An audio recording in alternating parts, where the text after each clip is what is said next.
Salut les gars. Là on arrive en fin de saison. Donc on est au match 23.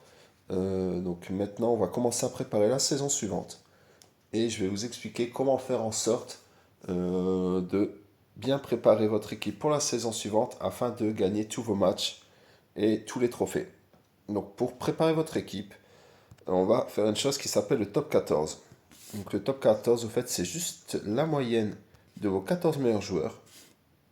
Parce que sachez que Nord 2, au fait, pour vous donner vos adversaires, prend la moyenne de vos 14 meilleurs joueurs. Donc 14 meilleurs joueurs, pas titulaires, hein. Donc 14 meilleurs, donc remplaçants, même si vous avez des mecs en réserve qui font partie des 14 meilleurs joueurs. Les joueurs de l'académie, donc moi, j'ai viré celui-ci, j'avais un deuxième joueur à 60%, je l'ai viré, vu qu'il avait une meilleure moyenne que mon 14e meilleur joueur. Celui-ci, je le garde, il a que 27%. Il est plus faible que mon 14e meilleur joueur. Donc, on calcule la moyenne de ces 14 meilleurs joueurs. Donc, pas la moyenne entre parenthèses, hein, pas la note entre parenthèses, mais bien la moyenne. Donc 127 plus 111, 117 plus 111 plus etc. etc. Je ne vais pas vous faire tous mes joueurs. Donc vous additionnez les 14 meilleurs. Donc vous divisez par 14. Et le but c'est d'arriver en dessous des paliers. Donc sachez que Nord 2 vous classe par palier. Donc vous êtes classé si vous avez entre 60 et 80%, vous serez réunis ensemble. Entre 80 et 100%, vous serez réunis ensemble. Entre 100% et 120%, vous serez réunis ensemble. Entre 120 et 140, vous serez ensemble. Entre 140 et 160, vous serez ensemble.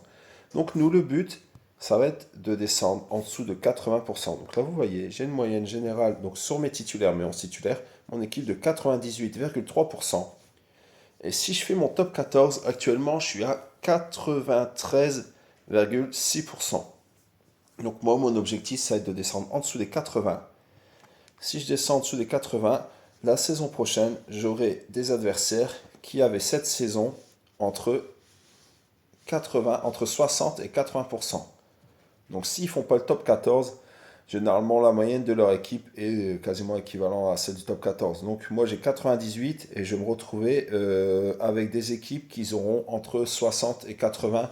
Donc autant dire que j'aurai entre 20 et 40% de plus qu'elle. Je vais gagner facilement. Donc là je suis à 93%. Donc comment je vais faire pour descendre en dessous des 80? C'est très simple, hein. Je vais vendre quelques joueurs.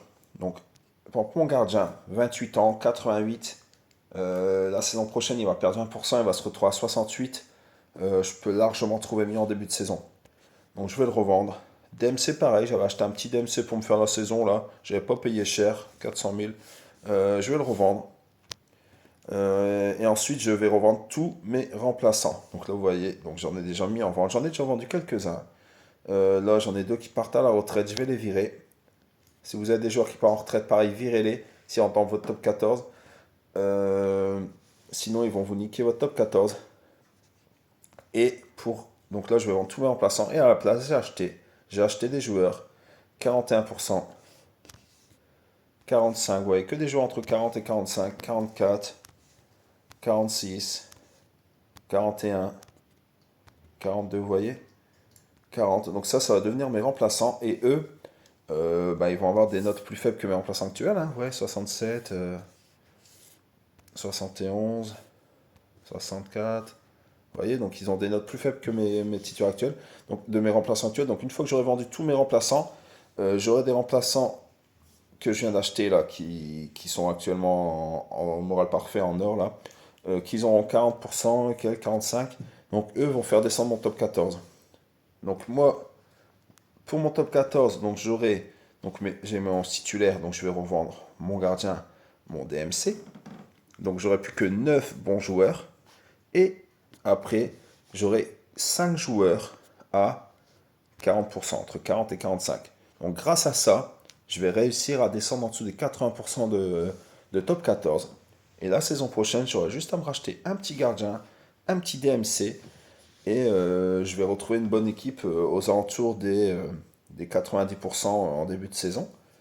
Donc je vais être à 90% et du coup je vais jouer des équipes qui seront entre 40 et 60%. Donc j'aurai entre 50, on va dire, et 30% de plus que tous mes adversaires. Et donc c'est grâce à ça que je vais pouvoir continuer à enchaîner les victoires, à faire des saisons parfaites. et à gagner facilement. Une chose importante, c'est que dans votre top, donc moi je suis en saison 1, hein, donc j'ai aucun joueur en fin de contrat. Ouais, donc j'ai que des joueurs qui leur restent 3 ans. Si vous avez des joueurs qui sont en fin de contrat, il faut absolument les prolonger, parce que sinon Norden ne les compte pas dans votre top 14, et donc ça va vous foirer votre top 14. Donc, prolongez vos joueurs, virez les joueurs de l'académie s'ils ont des notes supérieures à celles de votre top 14, et ensuite faites en sorte de descendre en dessous d'un palier. Donc soit si vous avez une bonne moyenne, vous essayez de descendre en dessous des 100%. Si vous avez des petites équipes comme moi, hein, vous venez de commencer le jeu, niveau 1, donc vous descendez en dessous de 80%, c'est déjà suffisant. Et c'est grâce à ça que la saison prochaine, vous allez gagner tout facilement et que vous gagnerez tous les trophées tous les ans. Voilà, donc cette petite astuce. Donc si vous avez des questions, si vous n'avez pas bien compris, n'hésitez pas à regarder la vidéo. Si vous avez des questions, n'hésitez pas à mettre en commentaire. J'essaierai de vous répondre. Et voilà, donc bon jeu à vous et à bientôt les gars.